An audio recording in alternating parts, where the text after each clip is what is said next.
Hello and welcome to Horrorcast. This is Caleb Tolbert, and we're about to begin the reading and conclusion to Warlocks Hunt, Part 4. I hope you all enjoy. Let's get started. Jace walks around the hole, watching it intensely for any sign of Kara and the vines, or Quinn. Rustling sounds echo through the dark hole. Jace stops and stares into the darkness. The lighter metal burns his thumb and allows the flame to die out. Jace strikes the lighter, causing sparks to arc into the air. Flashes of light shoot out into the darkness and fade away with each strike of the lighter's flint, but to much of Jace's chagrin, the lighter had stopped working. No, don't do this to me now, you piece of shit lighter, Jace mutters. Jace averts his attention back to the hole above his head, his eyes adjusting to the glare of triangular, ember-glowing eyes bore down on him. The mask's mouth opens, its ember glow hidden by a round black mass. Jace froze. Fear courses through his body. Goosebumps cover his arms and neck as the mask spits the mask from its mouth at Jace's feet with a resounding thud. Oh shit, Jace says. Quinn feels his body falling through the air, his wood limbs absorbing the impact as he lands on the cobblestone floor. Jace stumbles backward and crashes to the floor. Quinn crawls across the floor towards Jace. The mask's ember glow shines on the black mass as Quinn creeps closer. Jace recoils in horror at the sight in front of him. Oh my god, Jace says. A flowing crimson pool shimmers the reflection of the ember glow. Pale, jagged, and torn flesh lead to the grisly, frozen expression of Kara's face. Her mouth open in a silent scream, her eyes stuck staring into oblivion. Quinn, please don't do this. I know this isn't you. Jace, please. Quinn is on hold at the moment. Leave a message at the screen. The mask laughs. Heavy fog settles around Quinn, his body and head no longer a hideous pumpkin creature. Retznum rises from beneath the dense fog to face Quinn.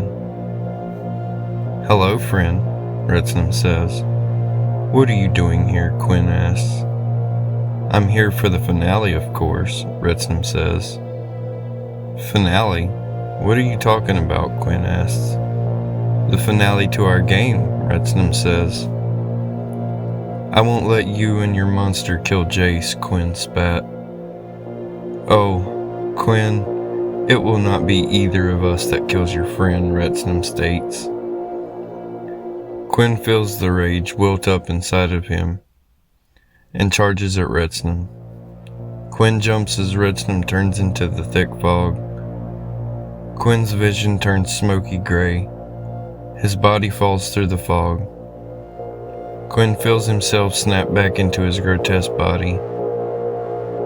What happened? Where's Jace? Quinn asks. The dark cellar was now a candle-lit stone chamber. Strange symbols line the floor. Above, hundreds of books fly in circles. They flap their bindings like vultures waiting for their prey to die. He is here, Quinn, a woman says, her voice soft and innocent. Yes, Quinn.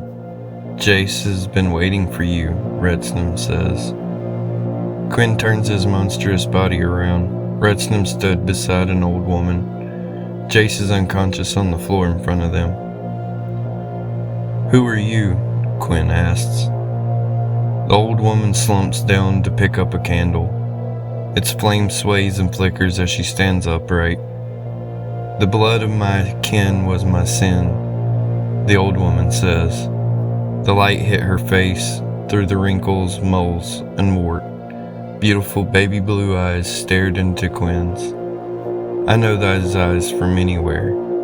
But that's impossible, Quinn thought to himself. Sarah? Quinn asks. Hello, Quinn, Sarah says. But you went missing 20 years ago. How? Quinn asks. Retznum steps forward. A grin stretches across his face. Sarah bows her head and stares at the burning wick. Your sister was never missing, just another monster in my games, Retznum says. The night you two and your parents came to play, your parents died, but she... Retznum continued. I couldn't kill you, Quinn, Sarah interrupts. Quinn feels his body go numb. So, what, you let me go? Then you get me back here and kill all my friends. Now what? Quinn asks. I wish to marry your sister. However, she will not marry me unless she has you with her, Retznum says. Retznum's voice is filled with disdain. And it's the opposite, actually. I want you to let Jace go and stay here with me, Quinn, Sarah says. Quinn steps forward and peers down at Jace. She became a monster because of me. I can't let her stay here under his control alone. Besides, I couldn't kill Jace anyway, Quinn thought as Jace wakes up. Jace scrambles backwards and stumbles to his feet. His eyes adjust to the candlelight. Jace's face an expression of pain and fear as his eyes jump between Quinn, Retznum, and Sarah. So what will it be, Quinn? Retznum says. Quinn looks from Jace to Sarah, a somber look hid behind the pumpkin's menacing facade. Sarah stares into Quinn's eyes, a silent plea to stay. Well, Quinn, Retznum says. Retznum, now impatient, spoke more forcefully. Quinn says. Quinn turns back to Jace. I will be by my sister's side no matter what, Quinn says.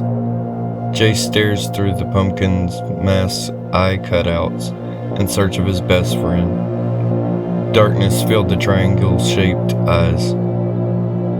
Leave, Quinn demands. Jace hesitates. Go, Jace. I want to be with Sarah, Quinn says.